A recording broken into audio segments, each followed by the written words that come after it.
हरिओम आत्मीय भक्तजनों, सप्रेम जय श्री हरि। एक बार की बात है, भगवान भोलेनाथ माता पार्वती के साथ हिमालय के गौरी शिखर के पास बैठे हुए थे। माता पार्वती भगवान भोलेनाथ से प्रश्न करती हैं कि हे स्वामी, धरती पर पूजा पाठ पुण्य जप तप बहुत बढ़ गया है, फिर भी आप चुपचाप समाधि में क्यों रहते हैं? आप जाके धरती वासियों को वरदान क्यों नहीं देते हैं? भगवान भोलेनाथ बोले, हे प्रिय, इन धरती वासियों का पूजा पाठ सिर्फ दिखावा है। इसमें सब लोग पुण्यात्मा नहीं है। जो ज़्यादा पापी हैं वही ज़्यादा दिखावा करते हैं। माता पार्वती बोले, सो कैसे स्वामी?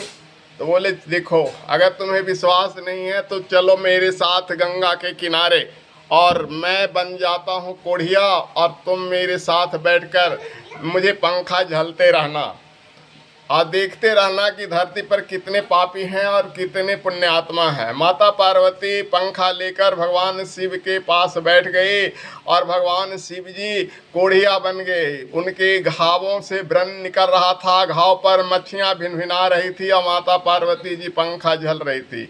जो भी राहगीर जाता कहता, अरे बहुत सुंदर हो, तुम इस कोढ़िया के साथ क्यों हो, चलो मेरे साथ।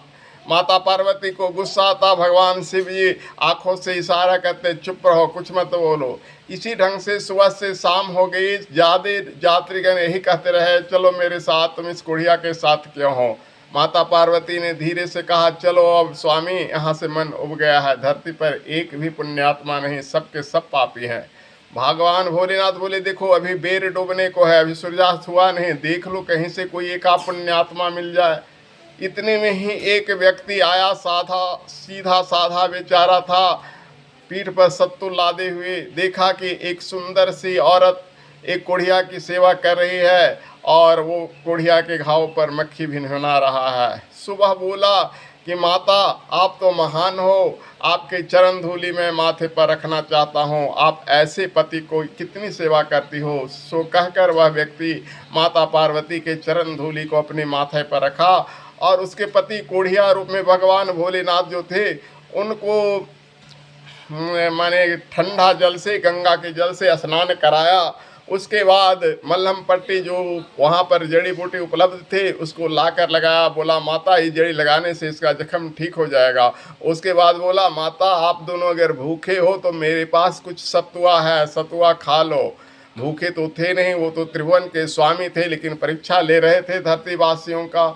यह कह के कहा, भूख तो लगी है बेटा, 2-4 दिनों से मैं कुछ तो खाया पिया नहीं, ऐसे यहाँ पर हूँ, कोई इधर यहाँ के लोग मुझे खाने पीने के लिए नहीं देते हैं। बस वह व्यक्ति अपना जो सत्तू स्वयं खाने के लिए लाया था, भोलेनाथ और माता पार्वती को खिला दिया। कहते हैं ज्यों ही माता पार्वती और भोलेनाथ सत्तू को खाकर ढकार मारे, उसके बाद उनकी रूप परिवर्तन होने लगा। उसको देखते देखते सारा जख्म ठीक हो गया, कोढ़िया का व्रण जो घाव पर से बह रहा था सबके सब ठीक गया, मच्छी भाग गए।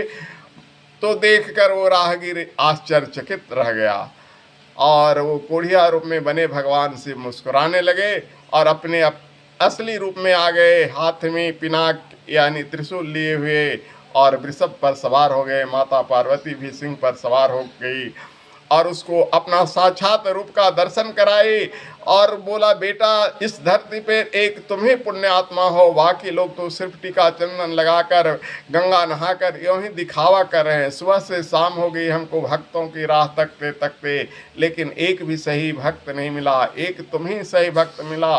जो कुछ भी मांगना है, सोने चांदी हीरा जवाहरात, बेटा बेटी, जो मांगना हो, धन दौलत मकान मांग लो। वह व्यक्ति तो ऐश्वर्य का भूखा नहीं था। बोला, माता पार्वती और भगवान भोलेनाथ, आपने दर्शन दे दिया तो फिर हमें मांगने की क्या जरूरत रह गई?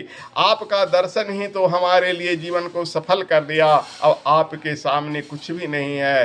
ये भौतिक सुख, ये धन दौलत तो बेकार है। मनुष्य आपके दर्शन के लिए कितना तपस्या करता है, कितना पूजा पाठ करता है, फिर भी आप दर्शन नहीं देते हैं। मेरा तो अहोभाग है जो आपका दर्शन हो गए। यह कहकर वो व्यक्ति माता पार्वती और शिव के चरणों में लोट पोट जाता है, अपनी आंखों के आंसू से उनको अर्घ्य अर्पित करता है। भगवान भोलेनाथ दोनों और माता पार्वती उसके मस्तक पर हाथ रखते हैं, इतने में ही वह व्यक्ति को सारी संपत्ति इस धरती पर का भी मिल जाता है और अगले जन्म के लिए पुण्य लोक भी मिल जाता है। हरि ओम तत्सत ओम।